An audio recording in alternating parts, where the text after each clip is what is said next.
Well, good afternoon, everyone. Okay, a while ago it was sunny, and probably around 12 or 1 o'clock it started to rain. So I hope everyone is having a good day today. Today is July 14th, second Sunday of the month, and it's a happy birthday to my mom. Okay. Perfect. I'm hoping that everyone is having a great summer. Today, in relation to the theme of the month, Christian living, I would like to share a message focusing on the subject of commitment. I remember last week, Brother Willie shared the message entitled Walking the Line, right? So that was a follow-up to his sermon series that talks about our walk with God, right? And to complement that, I would like us to study one possible response to it, and that is through commitment. Okay, so commitment. That will be our big word for today. Big word for today, commitment. Our purpose for today's study is to learn a portion of the scripture. So we're going to read a portion of the scripture, especially in the Old Testament, and I'll be jumping to other passages in the Bible as well. Understand its context in relation to our subject and use that as an inspiration to draw some principles that will help us all understand and will help us all in responding to the call of biblical commitment. Right? But before we do, let us open our precious time to the Lord in a word of prayer. So let's come to the Lord first in a word of prayer. Our Heavenly Father God, Lord, once again, we are so thankful, Lord God, for gathering us all together here, Lord God, in this place where we could praise you, sing songs for you, Lord God, and worship you. And at the same time, Lord God, we are so grateful, Lord God, for this opportunity that we could listen to your word. Lord, be the deliverer of your word. Be the speaker. And use me only, Lord God, as your mouthpiece, as your footstool. Cover me, Lord God, at the back of your cross, and you alone be glorified in our midst. This we pray in Jesus' name. Amen. Amen. So again, the title of our message, the call for biblical commitment. So burning our bridges. Okay, so why burning our bridges? Why would we start burning bridges here? So before we begin our message today, allow me to start by presenting some questions or problems that will help direct our discussion or our study for today. And these are some of the questions that I would like us to address through our message for today, to our lesson. First, the question of what does it mean to be committed? Okay? Why is it important? How does God expect commitment from us? And what is His expectation? Right? What are the things that we need to know to help us in the area of commitment? Ano nga ba sa Tagalog ng commitment? How do you say commitment in Tagalog? How do you say it in our native tongue? Commitment. Ano po? Puro tayo mga English speaking here. Committed, it came from the word. But anyway, I guess everyone understands what commitment, right? So, like what I've said, these are some of the questions. Another question that we would like to address today is, what are the key ingredients and principal components that we could apply to become what God expects us to be in this subject? Okay, so again, our big word for today is commitment. And to start addressing these questions, let me share you two good illustrations. One, I found it in the internet.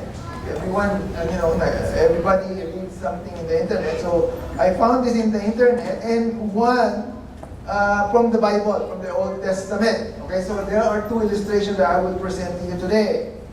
And this story is a story about a Spanish explorer named Hernando Cortez.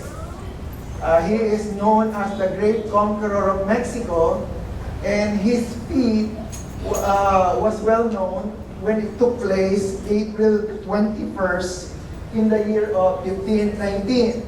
Okay?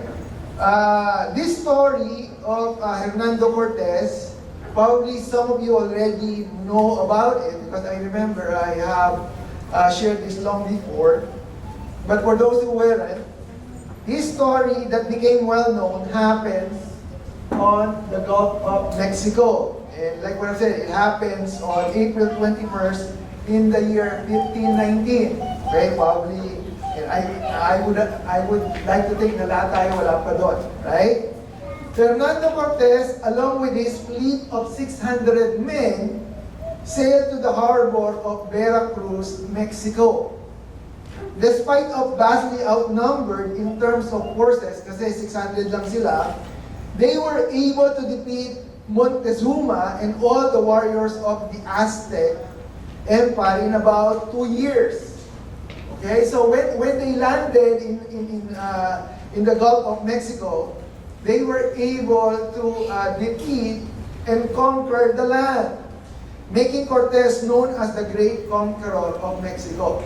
So if you read history, you will find out the story about Hernando Cortez or Hernan Cortez. On some literature, it was mentioned Hernan Cortez. Actually, some people was surprised as how he was able to accomplish that task. Yung iba po sa kanila nagtaka, how was Hernando Cortez able to accomplish the task of conquering Mexico since they are outnumbered by a lot of forces in Mexico? And another thing is that when 2 prior expeditions had failed, even to establish a colony in Mexico. So before Hernando Cortez went to Mexico, there were already 2 fleets that came, but they failed. But Hernando Cortez won. And like what I've said, people are scratching their head, wanting to find out what was the reason. What is the secret of Hernando Cortez in conquering Mexico? Remember, Hernando Cortez is Spanish, hindi siya Mexican, ha? So the answer was with the following factors. First, he knew from the very beginning that he and his men would face incredible odds. He knew from the very beginning that the road before them is dangerous and difficult. He knew exactly what they're going to face.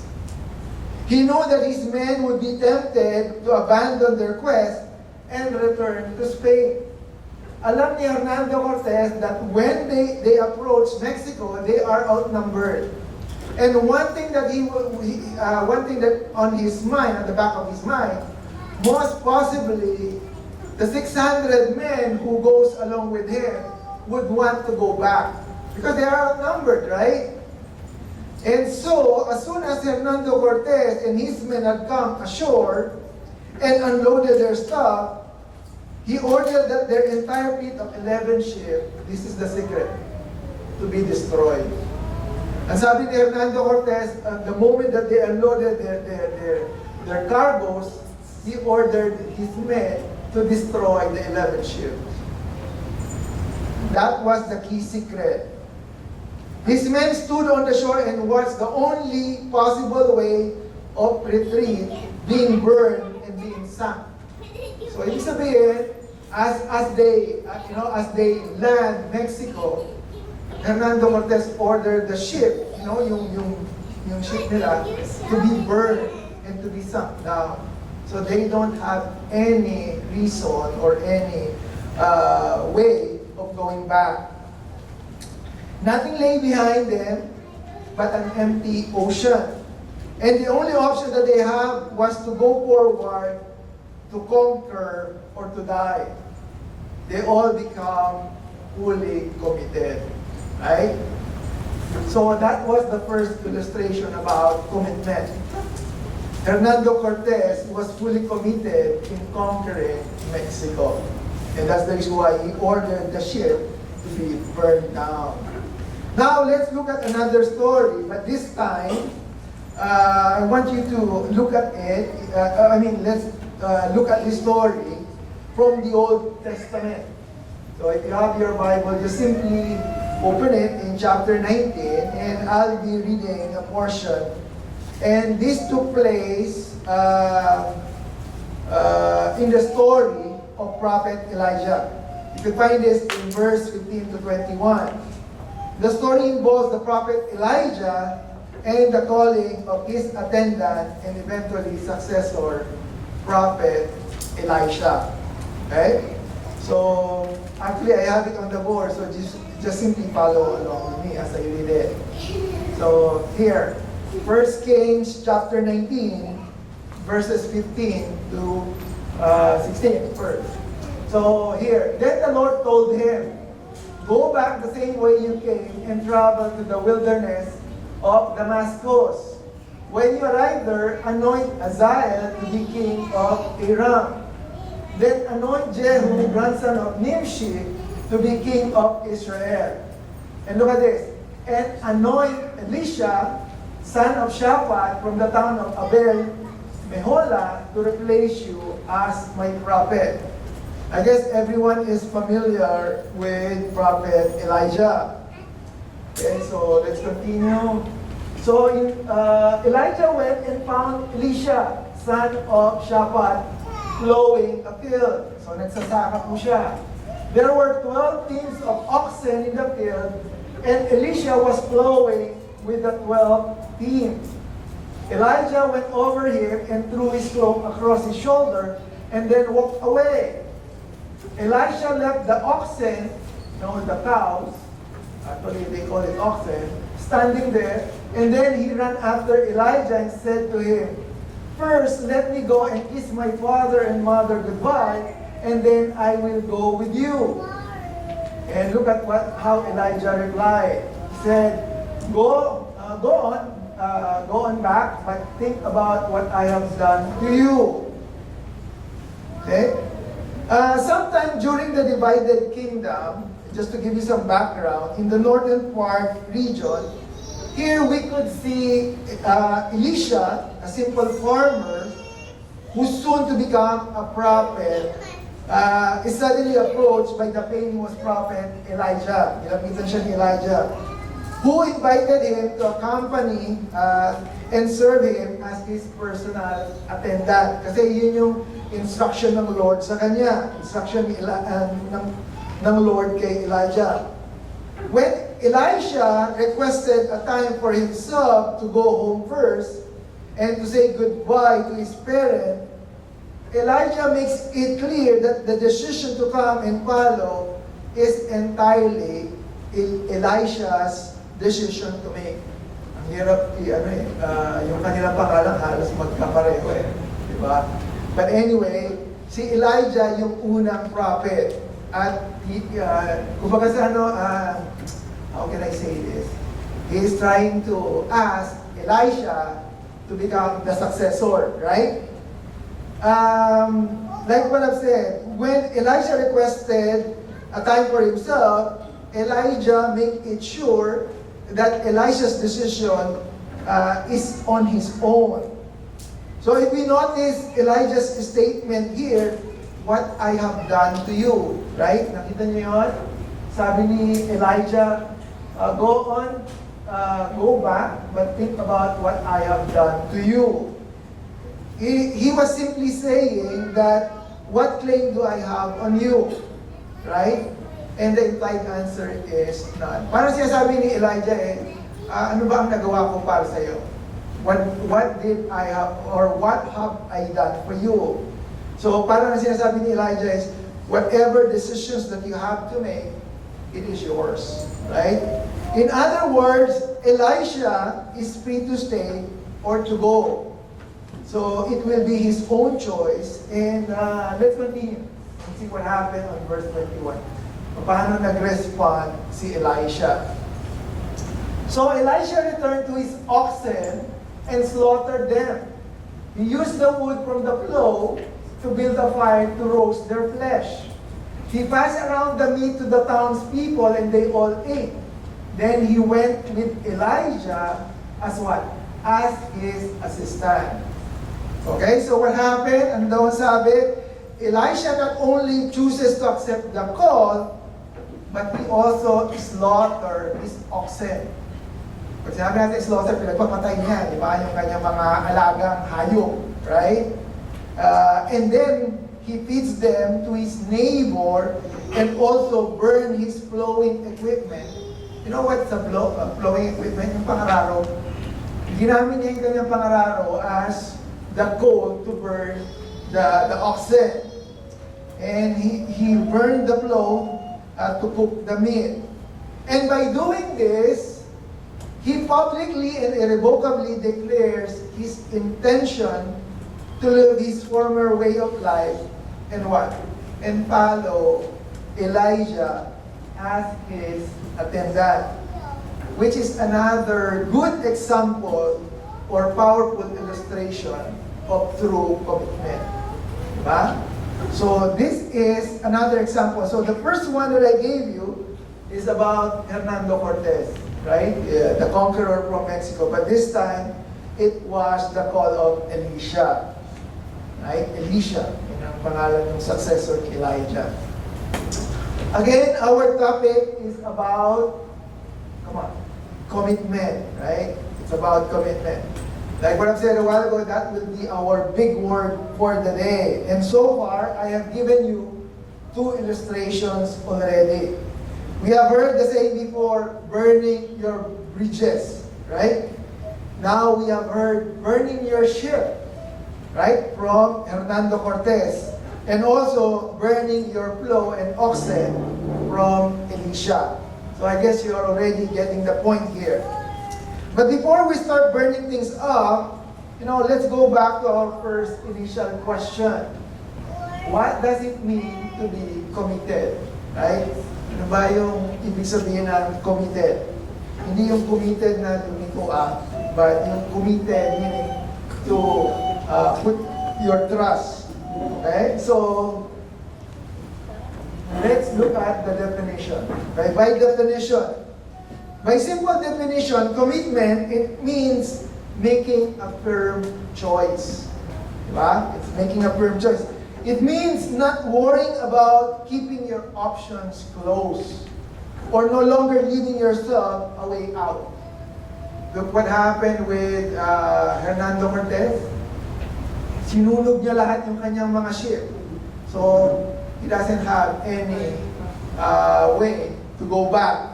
And with Elisha, he burned his oxen and his plow para wala na siyang balikan.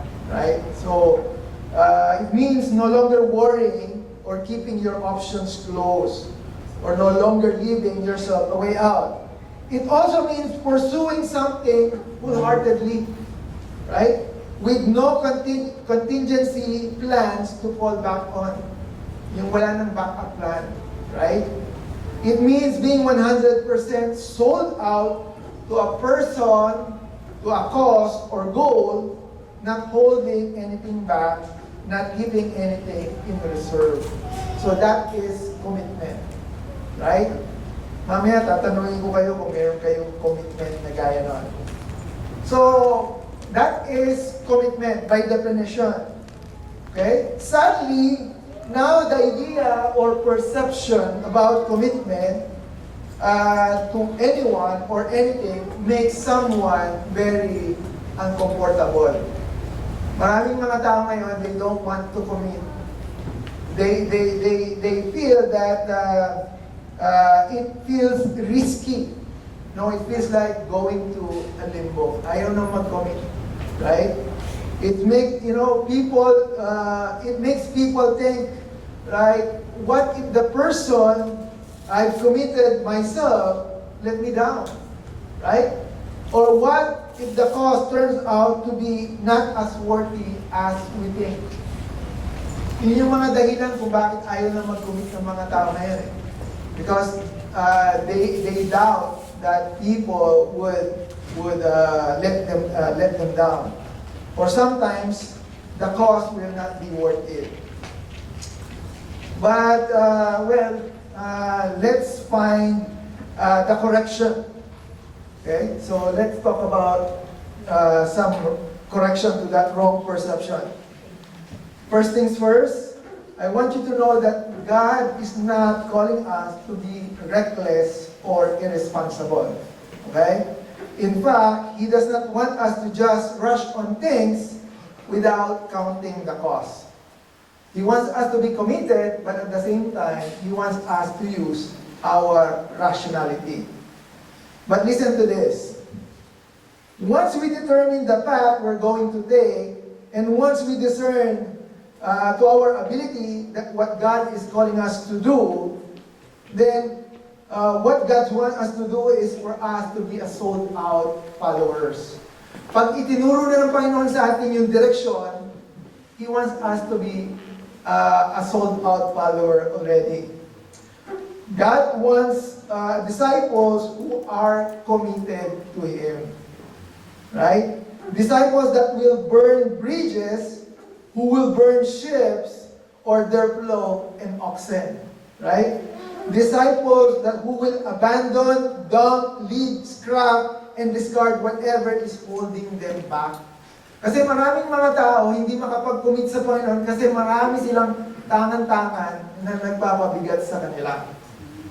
They have to burn it, right? They have to close that door so that they don't have any way to go back. Now the big question is, are we that kind of disciples? Are we that kind of follower to the Lord Jesus? Or do we want to be like that? And before we figure it out, let me first tell you something that God hates. These are some precautions. Listen to this. God hates those who are indecisive. Meaning yung pabago-bago. Right?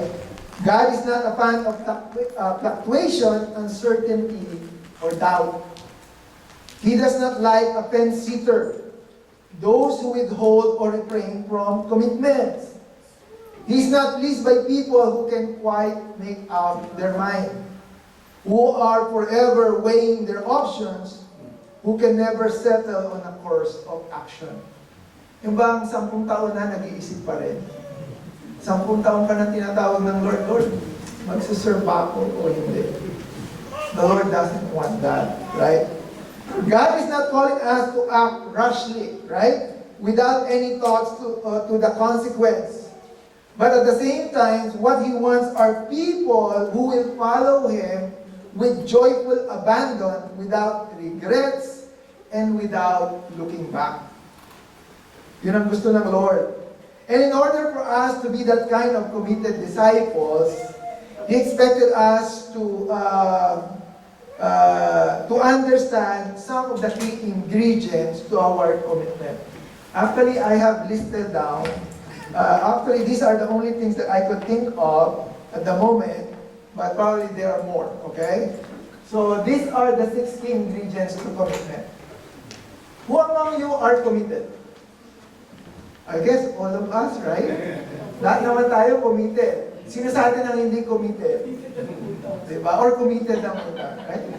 Some way or the other, we are committed to a person, to your organization, to your work, to your job, to your school, to your career, right? So all of us are committed. So it is important for us to understand how we could be committed by understanding some of the key ingredients. Like what I've said, I only think of 6, but that I would like to share, but probably there are more. And starting with number 1, when we are committed, we have to understand that we should be determined. Okay? We should be determined, concentrated, unchanging, sold out. Right? Let's look at the words of the Lord Jesus Christ here to strengthen my point. Okay? In Luke chapter 9, verse 59 to 62, He said to another man, "Follow me." But the man replied, "Lord, first let me go and bury my father." Jesus said to him, let the dead bury their own dead, but you go and proclaim the kingdom of God. Still another said, I will follow you, Lord, but first, let me go back and say goodbye to my family. Look at what Jesus replied here. Okay? Jesus said, no one who puts his hand to the plow and look back is fit for service in the kingdom of God. Right? So, do we realize what Jesus has said here? Naintindihan ba natin sabi ng Lord? It seems like that it's, sabi doon, we have to be really sold out. The question is, are we determined to seek God with all our heart, soul, mind, spirit, and with our strength? Or are we trying to have several things in many ways? Yung pinagsasabay-sabay natin. Diba? Are we trying to serve God just enough to keep Him happy? Or just enough to keep our conscience quiet? While at the same time we are following after things of the world? No, there are more certain ways to make ourselves miserable than to try serving God and to serve the world at the same time. Pag pinagsabay niyo yun, sigurado ko, mahihirapan tayong lahat. Okay? We have to be determined, right? We have to be sold out, sabi ko nga. Pagka tinawag tayo ng Panginoon, we have to give 100%, not 99.9, right? So, number 2, what key ingredients that we could think of besides being determined? Number 2, being focused, fixed, or constant. Okay, let's look at this verse. I guess some of you are familiar with this verse. Revelation chapter 3, verse 14 to 16. To the angel of the church in Laodicea write, these are the words of the Amen, referring to the Lord Jesus Christ, the faithful and true witness, the ruler of God's creation. I know your deeds, what you are neither cold nor hot. I wish you were either one of the other. So because you are lukewarm, neither hot nor cold, look at what the Lord is saying, I am about to spit you out of my mouth. Okay? So what is the Lord Jesus Christ trying to say here? You know, it seems like, based from this passage, that it is better to be a wholehearted pagan, okay, following the Word with all your strength, at least, you know, there's still hope for conversion. Kasi pagka hindi ka pa Christian, pwede ka pang ma-convert eh. Right? But, compared to a half-hearted Christian, yung bang Christian ka na pero you're still undecided whether you are hot or cold. Anong sabi ng Lord? I will spit you out of my mouth. You are already Christian, but up to now, you're still undecisive. Hindi ka pa rin focus, hindi mo pa rin alam kung ano ang gagawin mo para sa Panginoon. Diba? Well, I'm not saying that it is good to be an unbeliever, but what I'm trying to say, at least an unbeliever, pwede pa silang ma-convert. Pwede pa silang ma-encourage. You know, it is something that God despises. You know, it makes Him want to throw them out of His mouth. So we have to be fixed or constant. Yung nga sabi ko kanina, we have to be fixed. Not cold, or I mean, it's not either hot or cold. Hindi tayo pwedeng lukewarm.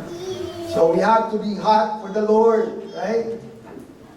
So what else? What another key ingredient? I only have 6 here. The third one, we have to be devoted. You know, with our commitment. So the first one is we have to be determined. Number 2 is we have to be fixed. Number 3 is we have to be devoted, meaning loyal, faithful, and dedicated. Okay? Not only to the Lord, but even with our relationship, right? We have to be devoted. You know, according to Luke chapter 16, it says here, no servant can serve two masters. Either he will hate the one and love the other, or he will be devoted to the one and despise the other. Look at what the Lord said. You cannot serve both God and money. Okay? On the surface, this doesn't seem impossible at all. Pwede naman di ba? Pwede naman ako maglingkod at the same time, yumaman or magkaroon ng kamal-kamal na salapi, di ba? No, why would well-being compatible with godliness? In fact, some preacher will even say that wealth is actually a sign of godliness. I have heard this. Some preachers in the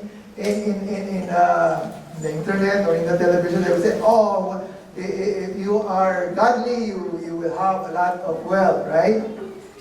But in our commitment in serving God, okay, in that context, okay, in serving God, in our commitment, the Scripture tells us that it is impossible.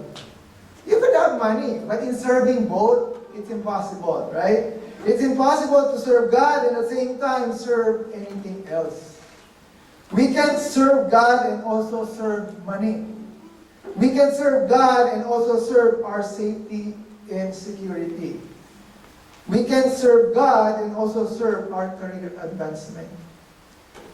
Probably you would ask, why, Pastor Odell? Pwede naman Well, because we can only run full speed in one direction.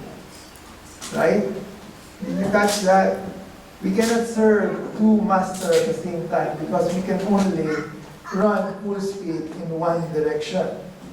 Because there's only one room in our heart for one consuming passion. And the object of our love and devotion must be the Lord Jesus Christ. Right? Again, this is in the context of serving. In the context of commitment. We cannot commit in serving ourselves and at the same time to God or to some other things. So we have to be devoted, loyal, faithful, and dedicated. Okay? So like what I said a while ago, hindi lang sa ating spiritual life, but also even in our relationship, right? With our spouse, with our family, and our loved ones. What else? Number 4. What another key ingredient? We have to be firm and stable with our commitment. Pag nag-commit tayo, dapat firm. Right? It's similar to what I said a while ago, being focused, right? Magpinsan yan Look at James chapter 1, verse 6 to 8. But when he asks, he must believe and not doubt. Because he who doubts is like a wave of the sea, blown and tossed by the wind. Look at this. That man should not think he will receive anything from the Lord. May marireceive ba siya from the Lord? No. Ano yung sabi ng Scripture? Why? Because he is a double-minded man. Look at this. Unstable in all he does. So, in-expect pala sa atin ng Lord that we have to be firm, right? We have to be stable, right? If we are praying to God just as the way we're covering our bases, then we should not expect a reply. Minsan kasi nagpe-pray lang tayo just to say, para masabi na nagpe-pray tayo. Pero sometimes we are not really committed to what we are praying.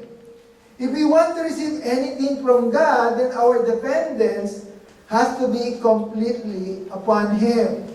If we want Him to supply our needs, then our attitudes must be one of complete reliance on Him as the source of all good things. Right? So if we are doubtful about whether we trust God, then we should not be surprised if our half-hearted prayers go unanswered. Kasi yun ang sabi sa Scripture. Diba? God answers the prayers of those who place their welfare and happiness entirely in His hands, who look to Him alone for the good things that they desire. Okay? So, with our commitment, we have to be firm. Okay? Kailangan firm tayo sa ating commitment sa ating Panginoon. What else? We have to be bold and courageous, unstoppable. Okay, sama na po yan. Another key ingredient for commitment is to be bold and courageous. Dapat, pagka committed ka sa isang tao, di ba, dapat pinagmamalaki mo. You have to be bold, right? Let me ask you another question here. Okay? Among the 12 disciples, who was Jesus' favorite? Diba? Out of the 12, who were his close buddies? The ones he most liked to hang out with. Diba? Actually, there are three, right? There are three. It's Peter, James, and John. Diba? Hindi naman yung favorite na favorite. Kaya lang, sila yung mas madalas kasama ng Panginoon. When Jesus had something special that he wanted to share, with only few people, these were the men he chooses. Actually, in fact, there are some instances in the Bible, you could find this in Matthew 17. Those three, si Peter, si James and John, the Lord invited those three in the Mount of Transfiguration, right? And even when the Lord Jesus Christ is praying in the Garden of Gethsemane, He asked Peter, James, and John, right, on that night to accompany Him.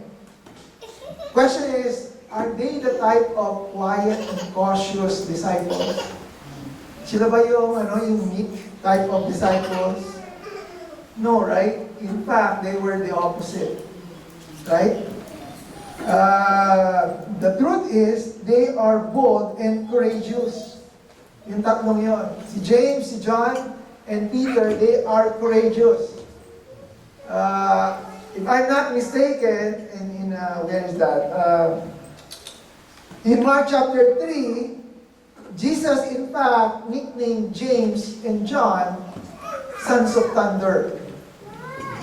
Alam niyo ba yung sons of thunder? Anong sa Tagalog yun?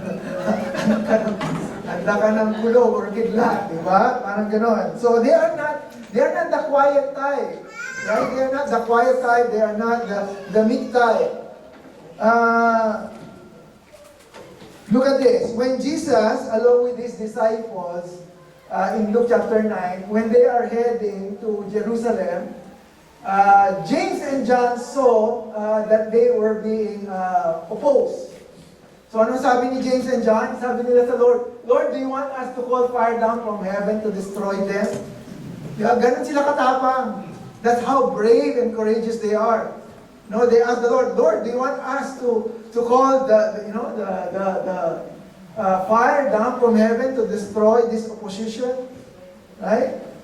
And also with Peter, we know Peter, right? He's so very,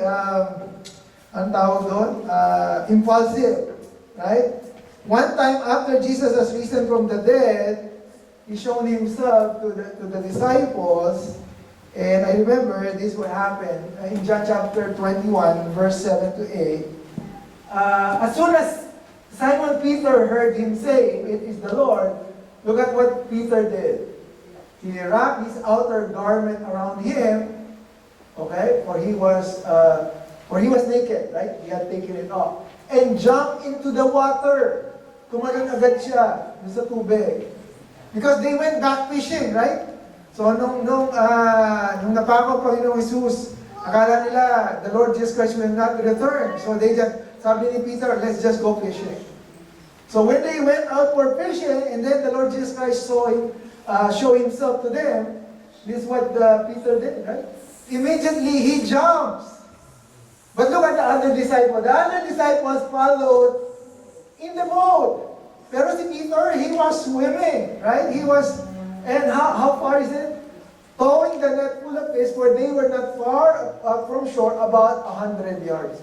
Actually, malayo-layo din yung 100 yards, right? But what can we see here in the attitude of Peter? You know, Peter is so courageous, right? He's not the type of quiet and simple person, right? He's so bold. You know, Peter did not stop and calculate the speed of, gano'n ba ako katagal magsiswim or mag-boat na lang kaya ako. He never thought about that, right? He just sees Jesus and then there he goes. Right? Peter is so impulsive, right? He's so abrupt. Question, did Peter make mistakes? Certainly. Marami siyang mistakes, right? Just like us. Right? In fact, he did so many mistakes during the time he was with the Lord. But even then, one thing we must admire with Peter is that he's so bold, right? He's so bold and dedicated to the Lord. He may have been misguided with his decision, but he wasn't afraid, right? Hindi siya takot. He was not fearful. He was bold and courageous. He was full-hearted and he was committed to Jesus. And Jesus loves him for that. Kaya siya mahal na mahal ng Panginoon. Right? Ilang beses na siya nagkamali. Kasi adelantado siya eh. Ibig sabihin yung bang, yung one time, di ba? Yung pinutulan na niya ng tenga yung soldier. Di ba? Ganon siya, how can I describe the attitude of Peter, right? He's very impulsive, right? But that just simply shows his commitment to the Lord, right? He's so bold and courageous. And I guess that is also some good key ingredients for being committed, right? Yung hindi tayo natatakot doon sa commitment natin. When we commit ourselves to the Lord, then we should not be afraid, right? What else? Number 6. Another key ingredient to commitment is priority. Sacrifice and perseverance, okay?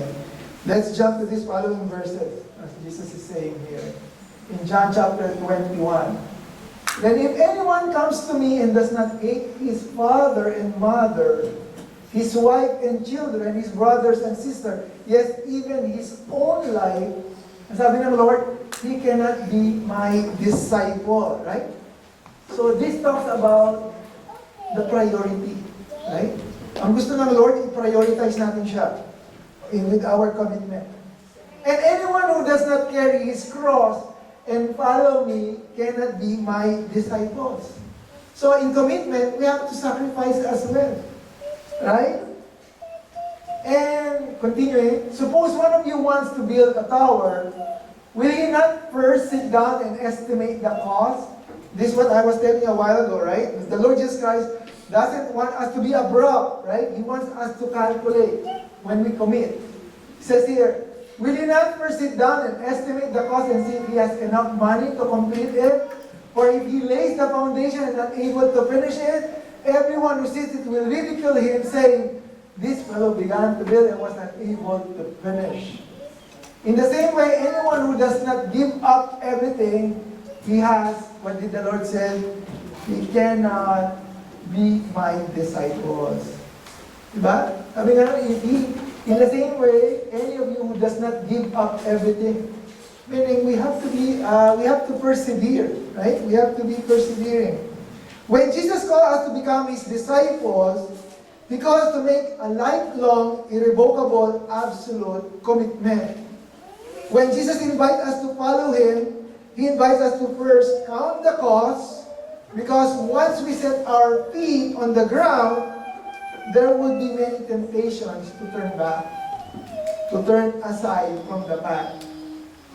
Na-experience nyo na ba yun? When the Lord Jesus Christ calls you to do something, there would be a lot of obstacles.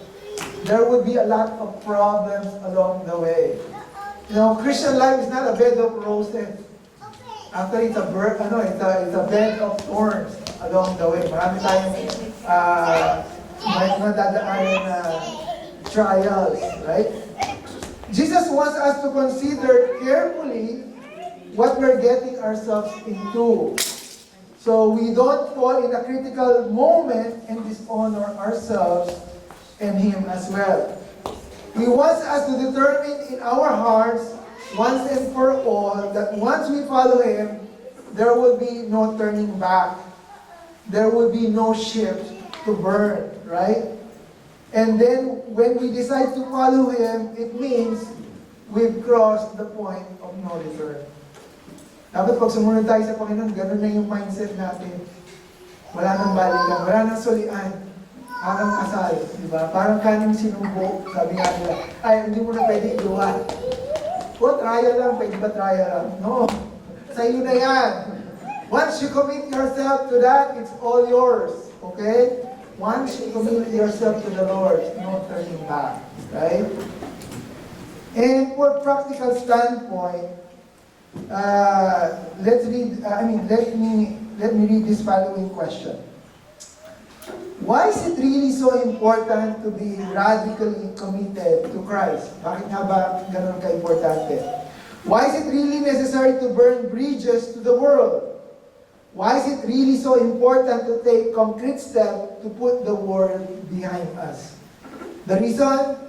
Because in reality, as long as we have the options to turn back, and as long as we can mentally entertain the possibility of giving up, then we will really lose the edge. Pagka yung lagi natin naisip na, may babalikan pa naman ako eh. Right? The truth is, it will be very difficult to maintain a high level of energy, focus, and drive necessary to follow Christ through tough times if in the back of our mind we're saying, I can always quit. Pagka ganun yung lagi yung nasa isip mo na, I can always quit, I can always start from the very beginning, then you cannot really move forward.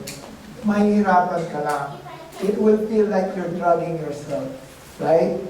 You know, if things get too uncomfortable, too unpleasant, too demanding, and then you always think that I can always go back the way it was before, then you will always fail. So, church, we need to understand that as we commit ourselves, we need to set our priorities, right? Our sacrifices and perseverance. Now, you know, those are the 6 key ingredients, right? So, let me just enumerate them. Number 1, ano sabi ko? We should be determined, right? Number 2, we need to be fixed or constant. Number 3, we have to be devoted. Number 4, we have to be firm, bold, courageous. Number 5, and lastly, we have to set priorities, sacrifice, and persevering. Okay? So, let's move to our application. I'll be closing in my application. And let me give you just 5 quick ones. 5 key principles to commitment. Kanina, we understand the key ingredients. Okay, now we understand. So what, right? What will we do? Now let's apply it, right? By understanding the key principle about commitment. Again, these are principles, not a promise, okay? So if we do this, it can help us, but that doesn't mean that when you do this, sabi ni Pastor Adel, mangyayari to eh. No, but there's a big chances that it will help us, right? Number 1, key principles to commitment. Number 1, our commitment does not depend on the honesty of others. Right? You know, remember in Joshua chapter 9, I'm not going to read that, but in Joshua made a big mistake in Joshua chapter 9 by trusting the Gibeonites, yet still he kept his commitment.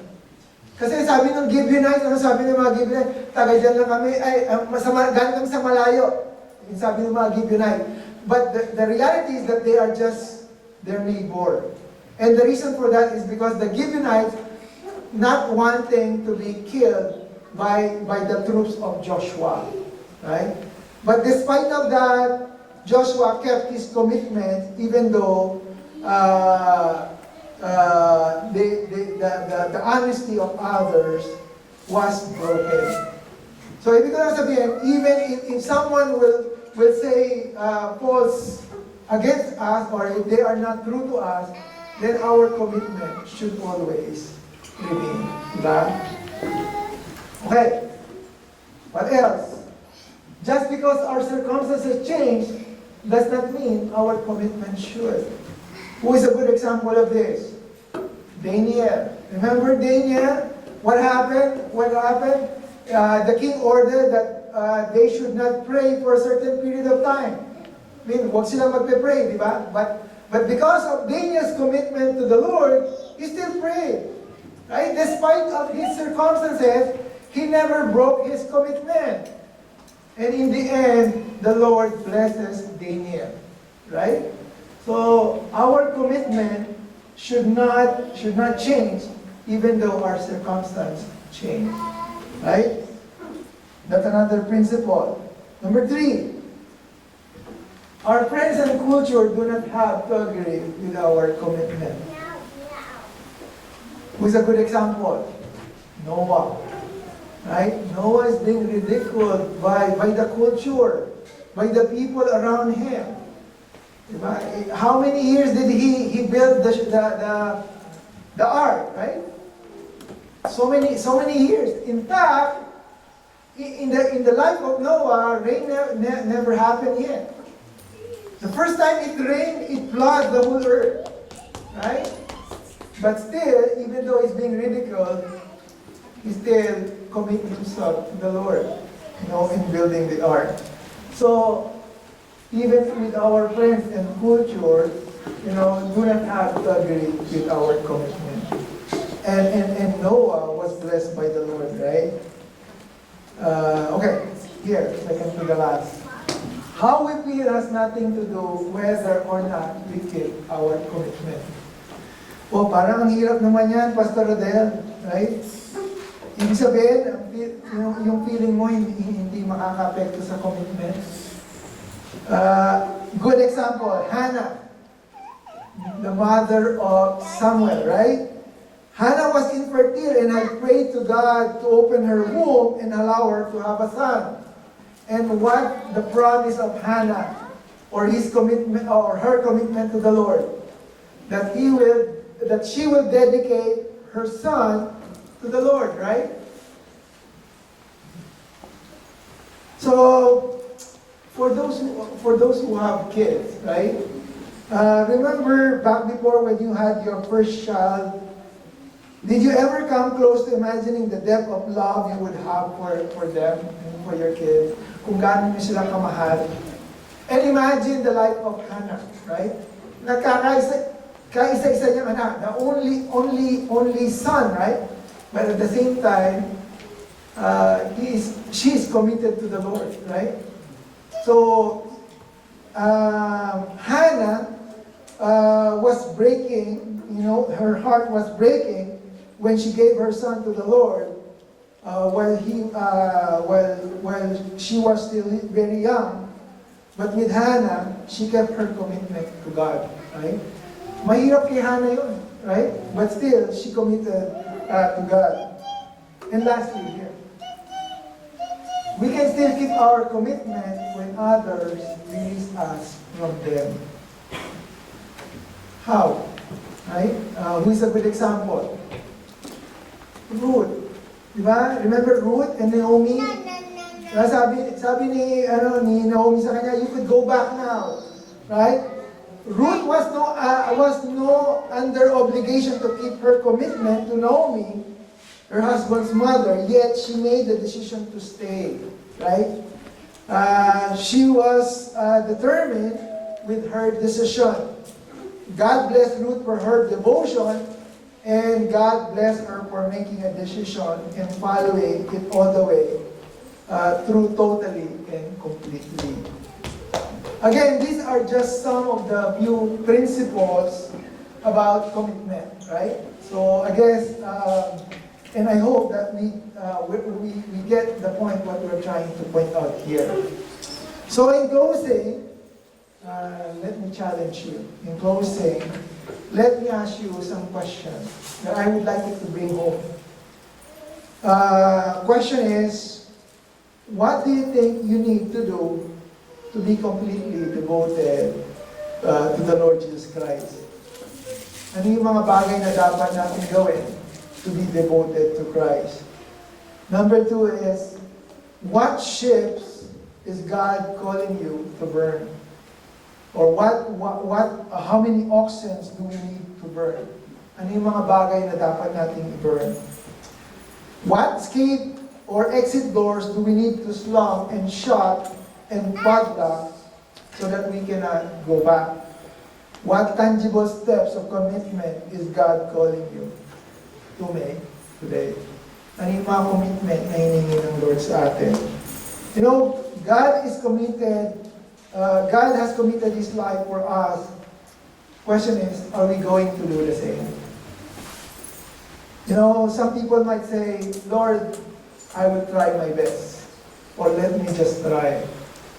But what if the Lord say, let me try to. How will we respond? Let's pray. Our Heavenly Father God, Lord, once again, we are so thankful, Lord God, for this message that you have given us today about commitment, Lord God. Our attitude towards committing ourselves to something or to a cause, Lord God, especially to you. Lord, we just pray that as we live our life, as we commit our life to Lord God, Lord, help us to live according to how you would like or how you expect us to be. Thank you, Lord God, for this opportunity that we could entrust our life to you. This opportunity, Lord God, that we could commit our service to you. Lord, guide us, direct us, and bless us, Lord God, as we continue.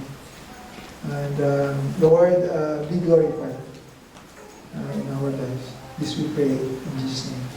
Amen.